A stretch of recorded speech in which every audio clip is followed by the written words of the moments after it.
Halo, selamat datang kembali di Kompas Pagi, Saudara. Sekarang Rabu 24 Mei kita lihat apa yang ada di halaman muka harian Kompas. Kita langsung lihat ya, ini ada berita foto besar yang ada di halaman muka harian Kompas. Ini adalah foto dari Presiden Joko Widodo dan juga Presiden Iran Ebrahim Raisi yang menyapa wartawan di beranda belakang Istana Kepresidenan Bogor, Jawa Barat Selasa kemarin. Nah, kunjungan Raisi ini bertujuan untuk memperkuat kerjasama kedua negara yang terjalin sejak 1950 dan kabarnya ini adalah hari terakhir dari kunjungan Presiden Raisi ke Indonesia. Nanti Anda bisa baca lebih lengkapnya nanti di halaman 4. Kemarin sambutannya juga cukup meriah ya. Ada pasukan berkuda, kemudian juga ada pasukan pas pampres dan juga ada anak-anak pelajar yang menggunakan baju daerah.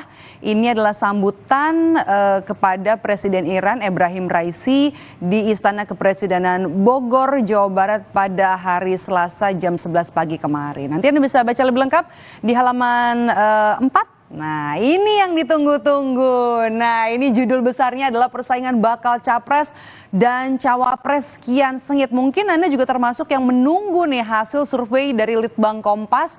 Ini kita lihat lonjakan elektabilitas Prabowo Subianto disebut sebagai buah akumulasi dan juga banyak strategi yang sudah dilakukan.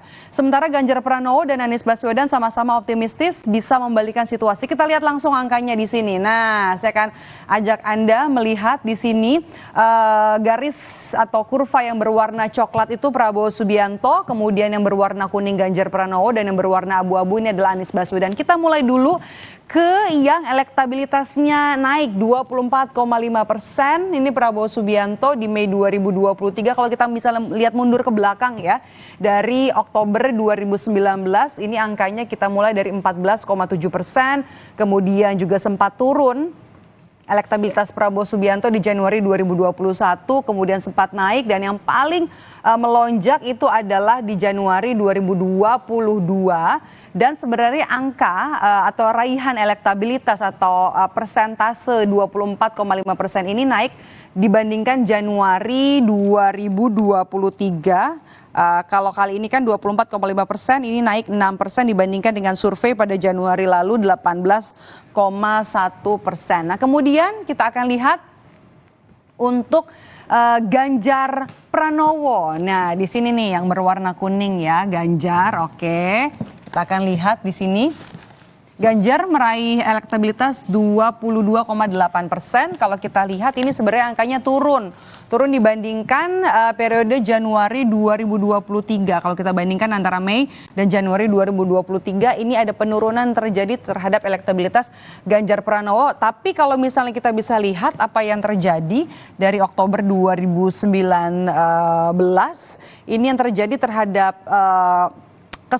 tingkat kesukaan terhadap Ganjar Pranowo, Anda bisa lihat di sini menurun juga seperti ada kenaikan di April dan juga melonjak dari Januari sampai akhirnya Mei 2023. Nah, kalau kita bisa lihat di sini selain survei soal bakal calon presiden termasuk juga ini ada nama Anies Baswedan ya.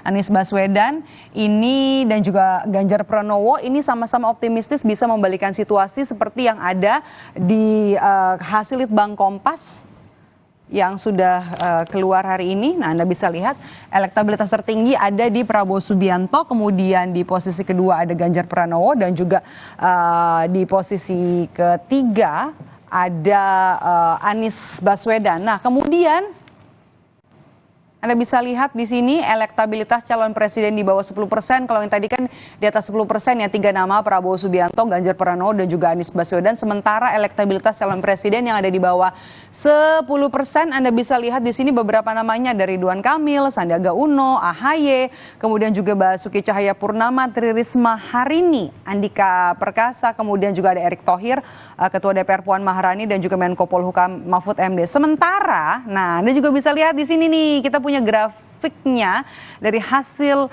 Litbang Kompas. Ini adalah simulasi 3 capres. Nah, Anda bisa lihat di sini capres untuk Anies Baswedan, kemudian Ganjar Pranowo dan juga Prabowo Subianto. Dan apabila simulasi terjadi 2 capres, ada Anies versus Ganjar, kemudian Ganjar versus Prabowo dan juga Prabowo versus Anies Baswedan ini tampaknya mulai sengit persaingan di antara tiga bakal calon presiden pada pemilihan presiden 2024 antara ketiganya baik Prabowo, Ganjar maupun Anies Baswedan. Kemudian juga elektabilitas sejumlah figur potensial calon wakil presiden ini juga bersaing ketat dengan tidak adanya bakal figur calon presiden yang punya elektabilitas dominan atau lebih dari 50%. Pemilihan figur bakal calon wakil presiden ini jadi penentu kemenangan. Nanti Anda bisa baca lebih lengkapnya terutama untuk hasil dari survei Litbang Kompas yang mungkin juga Anda tunggu karena ini dinanti-nanti ya untuk persiapan 2024 nanti. Kemudian kita akan lihat di sini informasi soal dugaan korupsi BPKP beri akses awasi proyek BTS 4G ini dari Menteri Koordinator Bidang Politik, Hukum dan Keamanan Mahfud MD yang bilang kalau Badan Pengawas Keuangan dan Pembangunan atau BPKP diminta untuk masuk dan mengawasi proyek pembangunan menara base transceiver station atau BTS 4G di Kementerian Komunikasi dan Informatika. Selama ini pengawas eksternal seperti BPKP ternyata dilarang masuk ke Kemenkominfo. Itu dia. Kemudian kita akan bergeser ke halaman 15. Nah, ini ada berita foto lagi nih ya. Anda bisa lihat ini adalah foto dari guguran lava pijar Merapi yang terlihat dari Desa Kemiren, Serumbung, Magelang, Jawa Tengah pada hari Selasa dini hari. Nah, jam 00 sampai jam 6 pagi terjadi guguran lava pijar. Ada totalnya 26 kali dengan jarak luncur maksimum 2000 meter ke arah barat daya. Gunung Merapi saat ini statusnya masih siaga. Nah, kemudian juga ada informasi soal haji. Nah, Anda bisa lihat di sini 3 kloter dari Juanda terbang ke Madinah. Nih, kita kalau misalnya bisa lihat juga persiapan informasi haji juga ada di program-program Kompas TV. Tapi yang ini adalah Bandara Juanda Jawa Timur yang melayani pemberangkatan atau embarkasi pertama jamaah haji tahun 2023 pada hari Rabu ini. Ada 3 penerbangan menuju Madinah di hari pertama kelompok terbang pertama. Ini bawa calon jemaah haji asal Bangkalan. Nanti jam 9, kemudian kloter kedua bawa jemaah haji asal Kota Madiun, Bangkalan dan Surabaya jam 11:15 dan nanti kloter ketiga akan berangkat calon jemaah haji dari Sampang, Bangkalan dan juga dari Surabaya. Mudah-mudahan yang berangkat pulang jadi haji yang mabrur, sehat, selamat, terutama untuk para lansia yang berangkat. Ini akhirnya bisa berangkat di tahun 2023 kembali jadi haji yang mabrur dan juga disampaikan dengan selamat kembali ke tanah air. Nanti Anda bisa baca lebih lengkapnya harian Kompas terbitan hari ini atau bisa baca secara daring di kompas.id.